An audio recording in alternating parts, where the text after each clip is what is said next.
2025-এর মাধ্যমিক পরীক্ষা শেষ। আমার প্রিয় মাধ্যমিকের ছাত্রছাত্রীরা, তোমাদের সবাইকে স্টাডি ফর এডুকেশন চ্যানেলে স্বাগত জানাই। এই ভিডিওটি তোমাদের জন্য খুবই গুরুত্বপূর্ণ। আমি চাই ভিডিওটি তোমরা এতটুকু স্কিপ না করে শেষ অবধি দেখো।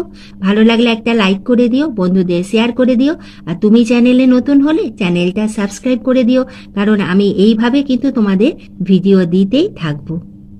যদি তোমাদের পরীক্ষা খুব ভালো হয়ে থাকে, তোমাদের সবাইকে জানাই অভিনন্দন। আর যদি কোনো সাবজেক্টের পরীক্ষায় খারাপ হয়ে থাকে বা একটু খারাপ হয়েছে, মন খারাপ করো না, কোনো অসুবিধা নেই, তোমাদের রেজাল্ট ভালো হবেই।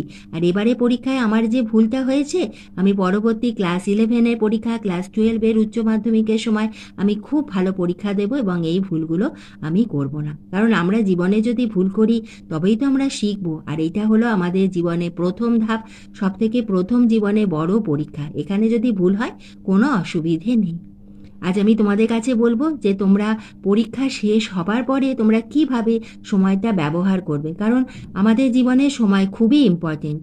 আমরা তো এবার আস্তে আস্তে বড় হচ্ছি, আমাদের বুঝতে হবে যে এরপরে আমরা কিভাবে এগোবো এবং আমাদের কি বিষয় নিয়ে পড়াশোনা করতে হবে, সব কিছু কিন্তু আমাদের নিজেদেরই বুঝতে হবে।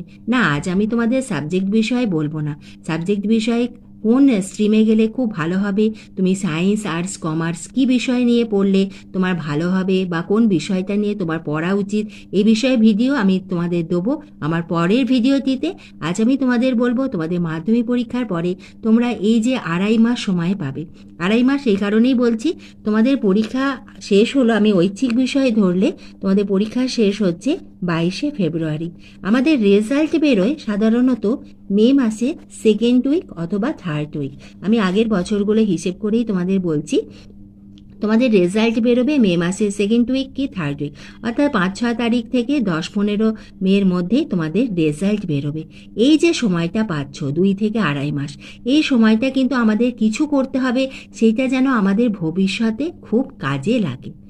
এখন প্রথম কদিন তোমরা অতি অবশ্যই যদি কোথাও বেড়াতে যাও, মাসি পিসি বা অন্য কোথাও যদি তোমরা ঘুরতে যাও, অতি অবশ্যই সেখানটা খুব ভালোভাবে ঘুরে এসো, আনন্দ করো, এনজয় করো, মজা করো। এছাড়া আমাদের অনেকের অনেক হবি থাকে, কেউ আঁকতে ভালোবাসো, কেউ গান গাইতে ভালোবাসো, কেউ নাচতে ভালোবাসো, কেউ খেলতে ভালোবাসো। আমাদের প্রত্যেকের হবি থাকে। হয়তো মাধ্যমিক পরীক্ষার জন্য আমরা সেই হবিটাকে অনেক দিন চেপে রেখেছিলাম। তোমাদের যার যেটা ভালো লাগে এখন মন খুলে তোমাদের সেই ইচ্ছেটাকে পূরণ করে নাও। এরপরে আমি তোমাদের বলবো, যখন ধরো তোমাদের মার্চ মাসে মিডল হয়ে যাবে, তখন থেকে আমি তোমাদের বলবো যে তোমাদের যে দাদা দিদি রয়েছে তাদের থেকে তোমাদের যে, তখন তাদের উচ্চ মাধ্যমিক পরীক্ষাটাও শেষ হয়ে যাচ্ছে, তখন সেই দাদা দিদিদের কাছ থেকে তোমাদের 11-এর যে বই আছে, সেই ক্লাস 11-এর বইগুলো তোমরা নাও, নিয়ে দেখো যে বাংলার আমাদের কি বিষয় রয়েছে, ইংলিশের আমাদের, কারণ এর আগের ইয়ার থেকে আমাদের 11-এর সাবজেক্টের যে সেমিস্টার সেই পদ্ধতি শুরু হয়েছে। তোমরা হচ্ছে সেকেন্ড ইয়ার, কারণ দ্বিতীয় বছরে তোমরা এইভাবে সেমিস্টারে পরীক্ষা দিচ্ছ। কি ধরনের বই, সিলেবাসটা কি চেঞ্জ হলো, এখানে কোয়েশ্চেন কি ধরনের হচ্ছে, দাদা দিদিদের কাছ থেকে সেই বই এবং কোয়েশ্চেন পেপারটা নাও। তোমাকে সারাদিন পড়তে হবে না, তুমি একবার দেখো যে আমি কি সাবজেক্টে, আমি যদি বাংলা ইংলিশ তো আমাদের কম্পালসারি, সেজন্য বাংলা ইংলিশটা তো আমাদের পড়তেই হবে।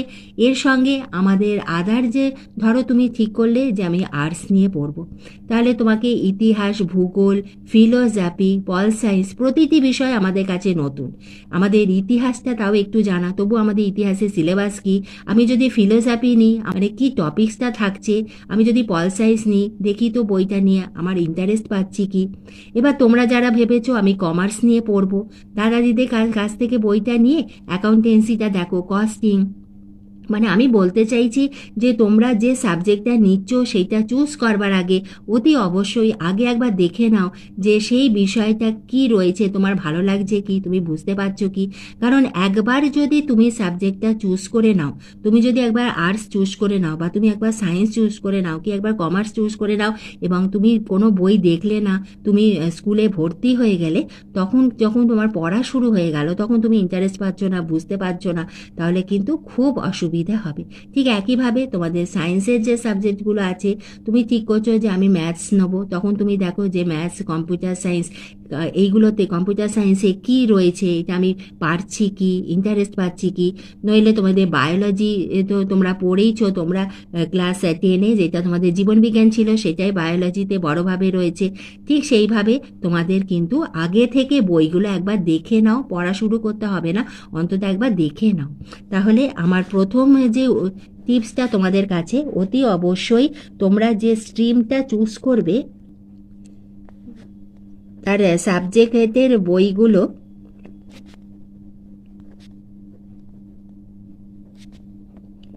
একবার দেখে নাও। কারণ দেখো যে তুমি তাতে ইন্টারেস্ট পাচ্ছ কি।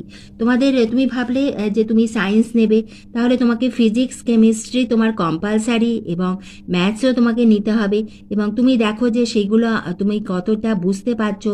হ্যাঁ, ঠিক একইভাবে তোমরা যারা ভাবছো যে নিউট্রিশন সায়েন্স নিয়ে পড়বো, এর যে বিভিন্ন স্ট্রিমের যে লাইন আছে তার বিভিন্ন স্ট্রিমগুলো আমি তোমাদের পরে ভিডিওটিতে আলোচনা করে দেব। তাহলে প্রথম হলো সাবজেক্টের বইগুলো একবার দেখে নাও। এর আগে আমি তো তোমাদের বলেইছি, তোমাদের যার যে হবি সেটা অতি অবশ্যই মন খুলে এনজয় করে সেটা তোমরা করো। এরপরে আমার 3 নম্বর যেই পয়েন্টটি, সেটি হলো যে এই সময়তে তোমাদের বিভিন্ন কোর্স করতে পারো। বিশেষ করে আমাদের কম্পিউটারের বিভিন্ন কোর্স হয়ে থাকে, যেখানে কিছু ছোট ছোট শেখানো হয়। তোমাদের এমনভাবে কোর্স করো যেটা 2-3 মাসে শেষ হয়ে যায়, যাতে তোমাদের ক্লাস 11-এর যখন তুমি ভর্তি হলে ক্লাস 11-এ পড়া চলাকালীন যেন সেই কোর্সটা কন্টিনিউ না হয়।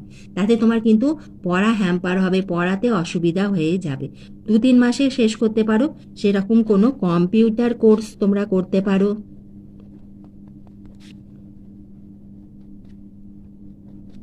এছাড়া রয়েছে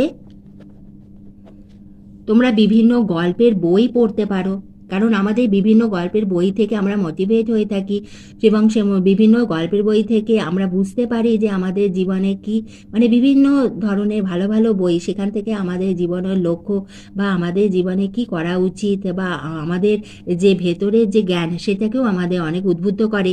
সেই ধরনের অতি অবশ্যই তোমাদের বই পড়া উচিত, এবং এর সঙ্গে তোমরা দেখো খুব ভালো ভালো মুভি। আমাদের শিক্ষামূলক অনেক সিনেমা রয়েছে, সেই সমস্ত মুভিগুলো তোমরা দেখো, তাহলে কিন্তু তোমাদের খুব ভালো হবে। সেজন্য আমি চাই এই সময়টা তোমরা এই কাজগুলো করো এবং সময়টাকে ইউটিলাইজ করো, একদম নষ্ট করো না।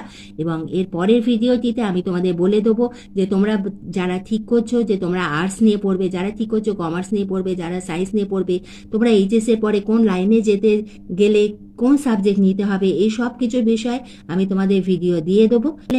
এর পরের ভিডিওটিতে আমি তোমাদের বলে দেবো যে তোমাদের ক্লাস 11-এ কি কি সাবজেক্ট নিয়ে পড়লে তোমাদের এইচএসের পরে তোমরা কি বিষয় নিয়ে পড়াশোনা করতে পারবে। এইভাবে আমি তোমাদের ভিডিও দিতেই থাকবো, তোমরা লক্ষ্য রেখো। আর ভিডিওটি যদি এতটুকু উপকারে আসে একটা লাইক করে দিও, বন্ধুদের শেয়ার করে দিও।